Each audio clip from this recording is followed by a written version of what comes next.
Halo, kembali lagi bersama kami di Partai X.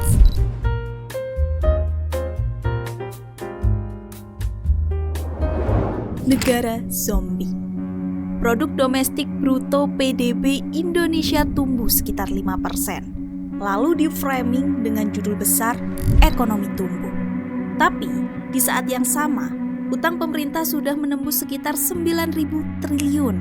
Anggaran pendapatan belanja negara APBN defisit hampir setiap tahun. Dan bunga utang menjadi salah satu pos belanja terbesar negara.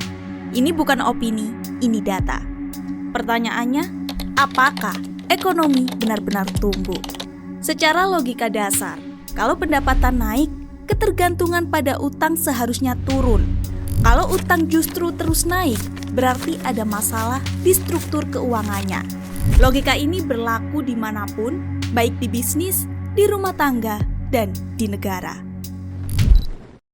Negara dengan pola perusahaan zombie.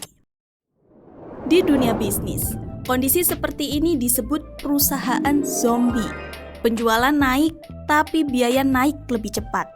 Utang membengkak, arus kas ketat, dan operasional bertahan bukan karena untung, tapi karena utang. Dari luar kelihatan hidup, dari dalam rapuh. Sekarang bayangkan, perusahaan ini adalah negara. PDB naik, tapi defisit tetap ada. Utang lama dibayar dengan utang baru, bunga utang makin besar. Masalahnya, bukan soal angka besar atau kecil, tapi pola ketergantungan. Dan secara struktur, pola ini mirip perusahaan zombie. PDB naik, rakyat belum tentu sejahtera. Masalahnya, banyak orang terjebak pada ilusi PDB naik dianggap otomatis sukses. Padahal, PDB hanya mencatat total aktivitas ekonomi, bukan kesejahteraan, bukan keadilan, dan bukan kesehatan fiskal. Bayangkan ini, kalau harga beras naik, total nilai ekonomi ikut naik, karena beras adalah komoditas utama dalam perhitungan harga. Namun sepanjang tahun 2023, kenaikan itu terasa nyata, harga beras premium meningkat sekitar 14%, dari kisaran Rp13.140 per kilogram pada Januari menjadi Rp14.990 per kilogram di bulan Desember. Sementara itu, beras kualitas menengah juga mengalami kenaikan serupa, sekitar 14,2%. Angka ekonomi naik, tapi rakyat tidak otomatis lebih sejahtera. Itu cuma berarti uang yang beredar untuk membeli beras lebih besar karena harga naik. Sama seperti omset toko bisa naik karena barang makin mahal, bukan karena barang lebih banyak terjual. Harga beras yang melonjak mendorong inflasi dan masuk ke perhitungan PDB. Tapi, kalau kenaikan ini justru menekan daya beli rakyat, apakah ini pertumbuhan yang sehat? Atau sekedar angka besar tanpa kesejahteraan di belakangnya? Negara yang sehat secara fiskal seharusnya defisit mengecil, utang stabil, dan ruang fiskalnya longgar. Tapi yang kita lihat justru sebaliknya. Negara zombie tidak runtuh tiba-tiba. Ia bertahan dengan utang, dengan narasi pertumbuhan, dan dengan memindahkan beban ke rakyat. Sampai suatu hari, biaya utang melonjak, kepercayaan turun, dan ruang fiskal habis.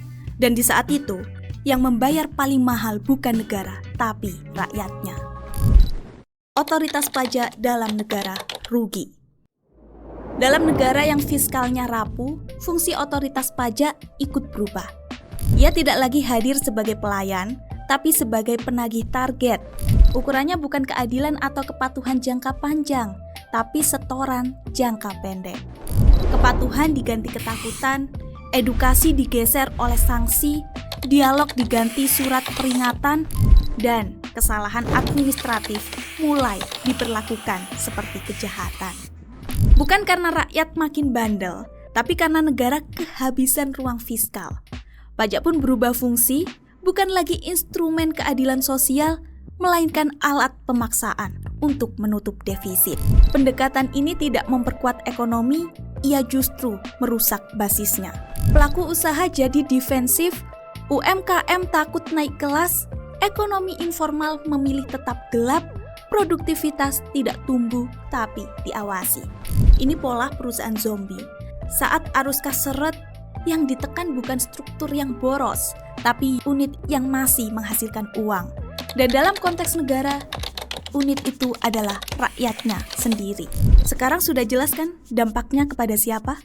Kalau perusahaan zombie yang ditekan biasanya karyawan, kalau negara zombie yang ditekan adalah rakyat yang sebenarnya pemilik negara itu sendiri. Negara yang sehat membangun kepatuhan lewat kepercayaan, negara yang rugi memburu setoran lewat ketakutan.